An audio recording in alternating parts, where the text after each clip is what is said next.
You guys have some crazy hot takes. Today, we're back to grade them. Do you guys know ball, or are you guys just rage baiting us? Let's get into it. Let's get the first one out of the way. Graham Goodman, 4212 says, Tottenham shouldn't be in the Big Six with the likes of Villa being more successful. That's actually based.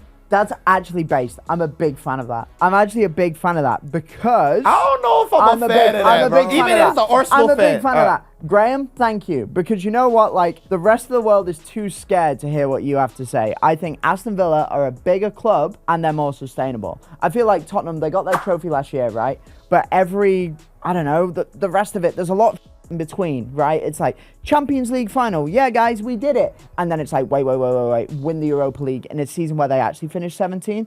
Aston Villa, more sustainable, whatever. Honestly, not that hot of a take. Gets an A from me. What you think?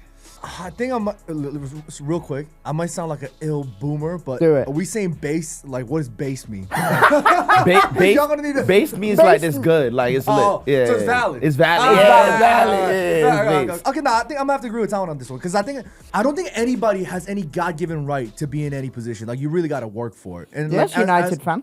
And that's what I'm saying. It's like, yo, I mean, like, as a Man United fan, I would love to sit in this position and be like, all of us deserve to be. The traditional top six deserve to be in the traditional top six, but I would sound absolutely deluded if I said that, because if a football club is not run properly, if the players aren't working, if the coaching is not working for whatever reason, then as simple as you don't deserve to be there. You know what I mean? And I can't sit here and tell y'all that as a United fan, Spurs or anybody should be in the top six because they're in the top six. You know what I'm So A through F, what are you giving it? As a hot take. I'm gonna give it a B-. Whoa, specific. I can't believe right now I'm about to debate Tottenham being great. I wouldn't say, all right, listen, this is crazy. I do think that Tottenham, at the end of the day, they've proven, honestly, bro, they might be a top six side, bro. They're competing against PSG last month. They did really well. Or what was it? They competed against PSG this month. They lost, you know what I'm saying? But to show that they could do it at that scale, they won the Europa League as well. And Thomas Frank has came in, and they're playing good, bro. Okay. They're playing good football. Do you know what happened with Nuno Espirito Santo? Do you remember? I mean, yes, I know what happened. I'm familiar. Won his first 3 games, right? Yeah. And then... I think with this Tottenham squad, I think they have something about them, though. Like, but the only thing, though, their overconfidence is kind of pissing me off. Did you see Jed Spence's Instagram post where he was like, bring on your winger to me, like, or, you know what I'm saying? I'm like, bro, watch you get cooked next game. You know what I'm saying? Oh, it's crazy, bro. Where are you ranking that, though, Tom? A through F? Well, he said that Villa's better, right? Yeah. A. Okay. Well done, lad. All right. If I have to grade that, bro, I'm gonna grade it a C. I see Aston Villa, they're a successful club. They're coming up, but it's not like Villa has really won anything yet. They've won a Champions League. When? Back in the day. Man, don't give me that. You can't be using base. Yeah. You know what bro trying to be a football historian. You know what I'm saying?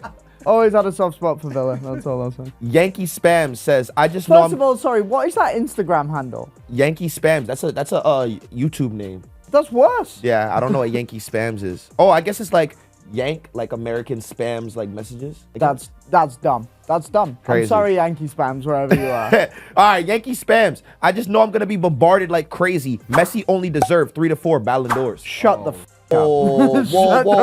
Whoa. Okay, I know there was one year in particular that CR7 had a chance of winning, but if you go back and look at the stats, bruh, in my opinion, I think Messi deserved every Ballon d'Or he got, bro. Okay, this is the thing, right? If you assume that the Ballon d'Or goes to the best player in football, Lionel Messi should have had 15. Yeah. Right? Like, you'll give Ronaldo 1 or 2 in there because, I don't know, like treble, whatever, something silly, abs per 90. Like, some kind of dumb but, like, Messi should have 10. Messi should have 10, which makes that take stupid. Give it an F. This is the thing about hot takes, is that like people just saying things. You know what I'm saying? I dare. Is that Yankee Spams? Yeah, Yankee Spams. I dare you to pull up to Corona, like Flushing Meadowfield, Corona, and say that with your chest. I dare you to go to Buenos Aires and say that with your chest. You know what I'm saying? It's crazy talk. I mean, okay, I get. Sorry, the way John just said, pull up and say it to my face. No, not my face. No, I'm saying like, I feel like, no, I'm just saying like, there's got to be more like. If I do get where he's coming from, though, because I do understand that there were some years where it's just like you can kind of feel like maybe the Ballon d'Or, like the organization. Okay, there was one year in particular. Do you guys remember the year when Ribéry lost it? Was that the year that Messi won? Bro, grow up! It's Frank Ribéry. But was that the year that Messi won it and Ribéry was supposed to win it, or someone else won it? I thought it was Lewandowski. Wasn't it Lewandowski? It was Virgil van Dijk that came quite close, but still, it's Lionel Yeah, I fucking feel like- Messi. yeah, I But, get but it. this is what I'm saying. It's Yeah. like already we're kind of saying like, was it this guy? If it was actually him, I guarantee you, at would least remember one it. of us would be like, yo, it was him. It was definitely. But already the fact that we're just kind of like, I can't remember, you know what I mean? Like, that just goes to show, like, there was at least enough validity for Messi to claim it. I wouldn't challenge that. Like, I'm not dying on that hill. What did you say? What would you grade that hot take? I don't know about an F. I'm going to give it a D. I'm gonna have to grade that hot take. That hot take deserves a D plus, bro. You know what I'm saying? I feel like Let's stop.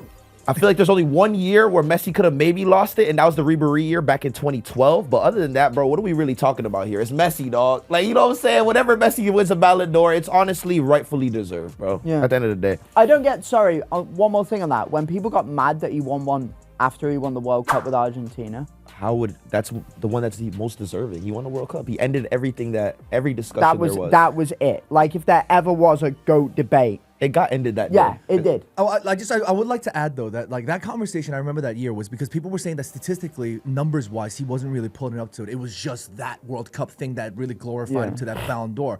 But football is about stories. That complete the story. And that if there's any Ballon d'Or deserving of a moment, it is that. One of the greatest ever, Lionel Messi. And this is from me as somebody that appreciates both Messi and Ronaldo. One of the greatest ever to complete the journey. You know what I'm saying? Like, we all watched anime before. That's the pinnacle. You That's know the what I'm saying? pinnacle, baby. That's Goku hitting Super Saiyan. On Jiren! You know what I'm saying? I've got no idea what that means, but I see. I didn't know base. He didn't know Goku. There we go. 1-1. Come on. I've now, seen 1-1. Goku on Fortnite. Does that count? Nah, that does not count. Let's go next. This Let's guy's go Gen next. Z, Let's bro. go next. Next one, we got one from Lego ZG3HS. That's a bot. He says, my hot take is Benzema's better than Luis Suarez. I'm gonna go first. That's Go a ahead. W. That's a 10 out of 10. That's an A plus. John, that's heated, bro. What? Tell us why.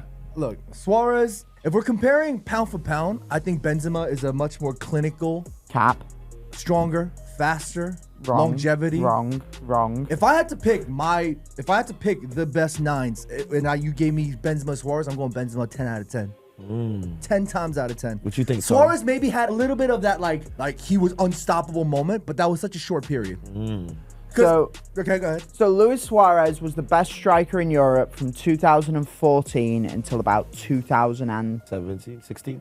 You could make a case for 2018 as well. I don't think Benzema has ever been, and yes, he won the Ballon d'Or, but I don't think Benzema has ever been the best in the world at his position, like consistently. And Suarez, look, Benzema's an unbelievable player, a lot of respect for him.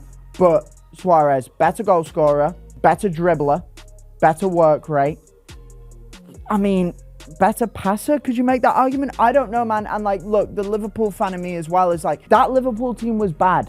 He hard carried Liverpool Yeah, for how 3 years. He hard carried Liverpool for 3 years, got more goals than Messi and Neymar for Barcelona, and then after Barca cut him, basically said "F you" and won La Liga with Atleti. That is a dumb take. For me, honestly, at the end of the day, bro, I honestly think that Karim Benzema has so much of his career based off like the last 2 years he had at Real Madrid. True. If you guys remember back in the day, they used to yell at Benzema, bro. Like Ronaldo used to be furious at him for missing a bunch of opportunities when he was playing with Gareth Bale, especially when he first came from Lyon. It took him a while to really find his footing. And honestly, Benzema always seemed like a complementary piece than like the star number 9 that you build a team around. Do you know what's funny is that he had the same thing that Rooney had at United, in that if you got the sense that if Benzema was ever the star in his prime, like they'd be really like, but he like sacrificed himself for the team a little bit. Like they stuck him out on the wing basically because Ronaldo had to play through the center. What's that like? But like I think genuinely it's hard. Like I sympathize with the point of view where people go, man, if he'd been using his best position his whole career, like whoa, but he like wasn't. but he wasn't, so he's not. So I think that take, I'm going to give it a C because I see the argument. But I think at the end of the day, I think Luis Suarez is a little bit of a level ahead of Karim Benzema. In my I've gone opinion. AFF. What you got, John? What did with you my give it? I'm gonna give that a B plus. B plus? I gave it a C, bro. Okay. I see the argument. You The see way it? that both of you are just on the fence, you're like, yeah, it's okay. All right. Next take from footballer 7717. Pochettino was an even worse manager than Ten Hag. He was the one who couldn't win UCL with Neymar, Messi, and Mbappe, and the one who used Son as a left back in the final. Lord have mercy. Pochettino's definitely a better manager than Ten Hag. I don't care what anybody says. I seen Ten Hag ball, and that was some of the worst football I've seen in my life. Sorry, not sorry. I don't even know what to do with that information. Yeah, It's I don't just know. wrong. I don't know. What do you think about that, It's John? No, I think with the greatest respect, I have a lot of respect and love for Pochettino, but I think Ten Hag was just at the wrong place, wrong time, and I think he is actually a really good manager. But I think Ten Hag gets disrespected. I think a lot of what he's done at Ajax gets just completely overshadowed. Yeah. Because of his time at United. Remember, at United, he's had to deal with Cristiano Ronaldo that had to rediscover himself in that era where he was kind of like waning and figuring out, can I still stay in Europe? Do I have to go somewhere else? He had to deal with a lot of that on top of all the problems we was having at Man United with respect to Jadon Sancho. We're talking about people bringing in Antony. Like, there's so much things that he's had to handle, and he still won trophies at the end of the day. So I think I don't know. I think Ten Hag's a better manager than Poch. That's a flaming. I don't know. I think Pochettino, the way he made Southampton relevant, the way he basically, and I Spurs earlier in this segment. He brought them to a CL final, He brought bro. them to a CL final, made them competitive in the Premier League with honestly not that much money. And I mean, that PSG team, and if you want to make that same argument about walking into a dumpster fire, Look at same thing Pochettino and Look at PSG. Pochettino and PSG. So look, and the argument that he couldn't win the Champions League with like Neymar, Mbappe, whatever, no one could. No one. No one could. No one could. That is a fundamentally imbalanced team, and that is like one of the biggest misconceptions in football in recent years. It's like, oh, you got Messi, Neymar, and Mbappe, just go and win everything. No, like that's so obviously not how it works. So yes, while I will give you that Ten Hag probably gets too much, Pochettino's streets ahead. So I'll give it a D. What are we rating this take? D. D? Ten Hag is better than Pochettino, so I'm gonna give that An A for you. What'd you give? I'm it? gonna give that an A+. Wow. Yeah. I gave it a D because I think Ten Hag the Ajax stuff was reasonably impressive. The way I'm putting it is that if Ten Hag was the USMNT, would they be that much better? Probably not. So I'm gonna give it a D. Nice. All right. Last hot take is from Abdul Bari ZI8VI. De Gea is the best goalkeeper after Gianluigi Buffon. Ever. Ever. So it goes what y'all bringing me here for? It goes Buffon, De Gea. Buffon De Gea. Is this his rankings? Boy, ain't no way, boy. You ain't gonna tell me De Gea is the second best goalkeeper ever? That's a little insane, I'm bro. not even entertaining that. Yeah, I'm not going to entertain that, bro. I don't know. I feel like producer Ken is like, debate it, idiots. And I'm However, Man United fan. if we're talking prime De Gea, I'm trying, y'all. I'm trying. Yeah, okay. If we're talking prime De Gea, maybe there's a conversation. Maybe. Prime De Gea. Nah, that's a crazy take, De Gea. De Gea top two and not. Dude, Dave saves, man. Like he had a moment, but come on now. Yeah, No, listen, but that man. moment was long though. It was. If that De Gea, remember that fact situation where De Gea should have went to Real Madrid and he ended up staying. If he did go, there could have been that conversation. I hate that I have to say it this way, but he did get stuck at United and he carried this team. As a United fan, I can't even tell you how many times I was at the edge of my seat, clenching my ass because I was like, oh my God, how did he stop that? Yeah. I can't even tell you how many times I've seen rival fans go, there's no way he should have stopped that. Yeah. Like, that was for 5 years. Bro, and considering the fact that when he first got to Manchester United, remember how much he was struggling, bro? If you think Bayern can't come out for corner kicks, you should have seen De Gea back in the day, bro. I remember De Gea against West Brom, people used to be like, yo, he cannot handle the physicality of the Prem. The center backs are destroying him on his line during corner kicks. For him to evolve into the goalkeeper who he was at Manchester United, for the amount of time he was at Manchester United, it's pretty phenomenal, bro. Honestly, I got to give David De Gea his credits, but in no world is he the second best goalkeeper of all time when you have Manuel Neuer, Courtois. Yeah, Buffon. You can make an argument that Buffon isn't even number one. Yeah, like I don't even know if Buffon's number one myself, bro. I think now Alisson's had a better career than David De Gea. Yeah, I think so. But David De Gea still for a while was a really good goalie, but I don't think he was ever the best in the world either. No, he was. There was one or two seasons where he was There's one season, yeah. There was one, yeah. I would say, I can't remember the exact number, but there was one definitive season where he went crazy and everybody was like, yo, this guy deserves, if there was the Yashin award. The Yashin. Yeah. Yeah. If you know, nostalgia merchants go say Lev Yashin, #1, or like Oliver Kahn. But what do you guys rate that take? It's enough. It's enough. D minus. Huh? D minus. Oh, that's the United fan. That's that point. I'm about to give that an F, my boy. I don't know about that, man. Abdul Bari, looks like you love De Gea a lot, my boy. Clearly. But out of all these takes, who deserves the Fan Knows Ball award? The first one. Tottenham shouldn't be in the big six with the likes of Villa being more successful. Ball knowledge. Or Benzema better than Suarez. I like that one better. You like that one, huh? Okay, so we got the first one for you from Graham Goodman, 4212. Graham Goodman, you are a f***ing legend. Your guy's Lego ZG3HS. My guy has to be, I'm gonna have to give it to Lego, bro.